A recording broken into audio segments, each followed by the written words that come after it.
Okay, so we're good with conclusions. I seem to be like moving right through this agenda. Let's see, where are we? Okay, my review of editing tips. All right, so number one, I know it sounds ridiculous. Okay, I'm glad that Lindsay's laughing at my joke. I know it sounds ridiculous, but it is a good idea to hit spell check. Just because sometimes spell check actually does catch things that you would think that you know what you're doing, like the difference between there and a and things like that. So it's nice to have spell check. Just do that.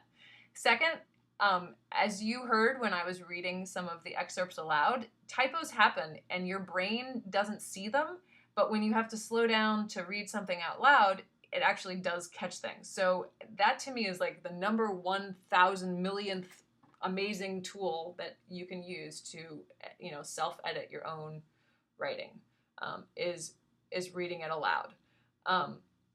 As I write, if you get lost or confused, so will your audience. And then go for a walk, have dinner, scratch the dog, go to bed, wake up in the morning, and then read it again. Because sometimes when you're in the middle of it, you still read words that aren't there because you know in your head you just read them and you know you wanted to write it and you didn't. So read it again. And then finally, like, this is not easy. It's not always fun. Like sometimes you feel like you're, stabbing yourself in the eyeball with a fork. But it's okay because everybody goes through that, and you're not alone. So no, this is not easy, but you're not alone. So things to read for when you're reading aloud. I'm a big proponent of like short, succinct, to the point. So anytime you can make your writing more punchy, more dynamic, more like sort of to the point, I think is a better thing. So double negatives, get rid of them. They're just tacky. Was not unbearable, just say was bearable. You know what I mean? Like, she was not unhappy, she was happy. Like, unless you're trying to make a flowery point, there's no reason to do a double negative, in my opinion. For a different example, number 2, I'll just read them for you, because I know, Julie, you can't see. Her socks were a color seldom seen outside of firehouses. Okay, it's a beautiful sentence, great, if you're writing poetry. Otherwise, her fire truck red socks. More punch, fewer words, it gets to the point of what you're trying to say, and it paints, in my opinion, a more vivid picture, as opposed to like, oh, firehouse red, that's what she's going for. Number 3, it was at the time a good idea to walk the dog. At the time, it was a good idea to walk the dog. The difference between those two sentences is that one of them has the prepositional phrase at the time in between the verb phrase, and the other one doesn't. And it's much better not to separate your subject and your verb in a verb phrase. So like, instead of doing it was at the time a good idea, at the time it was a good idea. Just like say it. All right. Number 4, it really seemed to me that she liked versus she liked. You're the one writing the piece. You don't have to tell us what you think because you're the one doing the writing. So we already know that this is your opinion because you're the one being the author. So you don't have to ever say like, I really feel that, unless you want to double emphasize it. But otherwise, it's just it's extra words that you really don't need. So just say what you think. And don't worry about like, I really feel that, or it really seemed to me, or, in my opinion. We know it's your opinion. You're doing the writing. So you don't have to say it twice. Number 5, she was impressed by the beauty of the cucumber versus the cucumber's beauty impressed her. The difference in those two sentences is that one of them is the passive voice and one of them is the active voice. And the passive voice, I didn't learn about it until I took Latin in high school. So it's I guess a great thing to use some of the time, but it doesn't really work when you're trying to make a point. Active voice has a lot more punch to it and a lot more sort of movement, and it moves your story along better.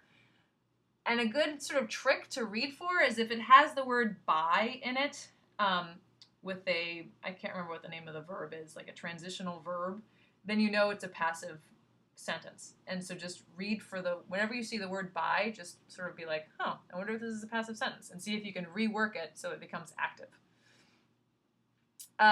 Number 6, the difference between there, and there, fewer versus less, whose versus whose, its versus its with an apostrophe, a versus a, and all of those little twiggy things that kind of drive you crazy when you're writing. It's a good idea to take a look at them once in a while. A really good source for this is The Elements of Style by Strunk and White. E.B. White, who wrote Charlotte's Web, wrote this amazing little book. It's actually kind of entertaining to read, and I don't just say that as a dorky English major. It actually is entertaining to read. And he goes through all of these little foibles and talks about composition and content and things like that. So that's pretty cool. Number 7. She walked to Starbucks, bought some coffee, went to the corner to find a newspaper on her chair. The front of the newspaper showed a picture of African elephants, and she started to read. She enjoyed the article about elephants because elephants are her favorite animal. Blah, blah, blah, blah, blah. Too many words in your sentence. It just goes on forever. You just put commas where you should have put periods. You guys don't do that, but it's just something to read for. And number 8 was like, so horrible when I learned this. Because I was like, wait a minute, of course everyone wants to know about my life. I am the most important person in my world. And my editor was like, yeah, in your world, but in nobody else's world. And I was like, oh. So, you just have to watch out not to put too much of your personal life in your piece. It's kind of hard to take, but in reality, like, no one really cares. People care a little bit, but it can get, especially when you're dealing with kind of a skeptical audience, it's they aren't very patient with that sort of thing. I put an example of that actually from one of the, let's see, no, that's not it. It's going to come up here for a second. So this woman starts off this article about a type of chocolate store that she likes in town. And she starts it off being like, I had a really stressful day. I had a test that I, was really nervous about. And you suddenly are like, or a very stressful appointment. But let's see, hold on. I'm going to read it to you because I don't mean to be rude, but there's a part of me that's like, it's too much sharing, too much information. Okay, here's what she wrote. On a recent afternoon, I had a very stressful appointment. I had dreaded it. I mean, the first thing you think is like, oh my God, did she have a breast cancer exam? You know what I mean? Like, what in the world's going on? Like, did she, you think the worst case scenario. Matters weren't ultimately quite as horrific as I'd anticipated, though I can assure you that I didn't have much fun. Oh my God, did she have a colonoscopy? I mean, your brain goes to these places and you're like, what? And then she says, but then it was over. Sigh. And how did I reward myself for my success in getting through it? And of course, all I want to know is, what was she getting through, for God's sakes? Was she like, goodness, what was she doing? But she doesn't tell that. Suddenly she talks about chocolate. And you're like, wait a minute, how did we get to chocolate? I thought you were going to tell us about your colonoscopy. Like, how did this happen? So it just, it's nice. Like, okay, I understand you had a stressful day. You wanted to have chocolate, and like chocolate helps with stress and all of those good things. And there's the, flavonoids, that, etc. But like, wow, you took us down one road, and then we have to like quickly look up and be like, oh, she's talking about chocolate. So just, even if people have actually read that far, because some people may have just been like, I don't care about it here, this woman's stressful day. Okay. I'll get back to my agenda. The other writing pitfalls, number 9, this was the one I found in West Valley, I guess. It's a really interesting sort of run through, and I won't go through all of it now, but it's a good sort of thing that I've been talking about. You see him edit certain paragraphs and too many buzzwords. I think especially in the food world, you can end up with a paragraph that's like, so looking at the sustainability of the local food shed, blah, blah, blah, blah, blah, and you just, all these words, and they don't really mean anything. So you want to make sure your words are meaning something. So, and then, how are we doing? Am I going too fast? Everything's good? Yeah? Good. Okay. Thank you, Lindsay. I appreciate the feedback. So then, specific to a blog, the whole point of writing to a blog, well, not the whole point, there's several reasons you write a blog. Number one, it makes you happy to be creative. Number two, you're showcasing all of the great stuff that you're doing and all of the wonderful things that you're learning, and then you're kind of helping real-time farms get their expand the word of what we're doing. And part of the way that websites, and some of you may already know this, expand the way of what we're doing is that you get credit for when you are linked to and linked from other places.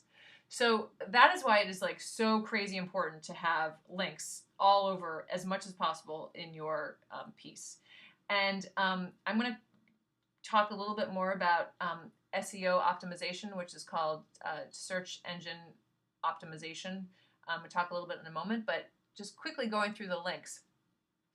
Number one, when you're talking about a farm or a farm profile, or you visited a market, you want to make sure to have filled out that information in the Real-Time Farms website, and then you link directly to that, because then like Real-Time Farms gets credit for that in the world of keeping track of such things.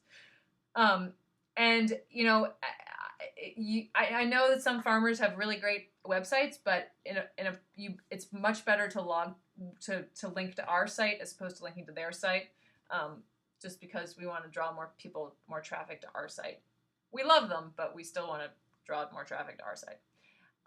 Include as many links as possible, and then our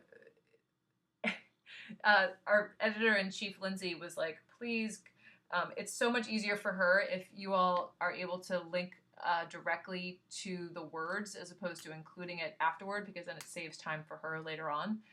So if you have any questions on how to do that, how to link to a phrase as opposed to just putting the web address in parentheses afterward, let us know afterward, and we can certainly help you do that. Okay, let's escape out of this. And Lindsay, should I start a new screen recording, or are we doing okay? We're doing okay? I'm going to talk about the tips that 2 minutes. All right. I'm going to talk about, so AnnArbor.com, when I was working for them, sent me a whole bunch of writing tips. And so I sort of compiled all of them into an emails, and into all of the emails that they sent to me, I compiled all of them into an email page, and I put this together. And I'm actually, I don't want to start this. I want to take a moment and stop our recording. Take a moment, guys. Shake off. We're doing good.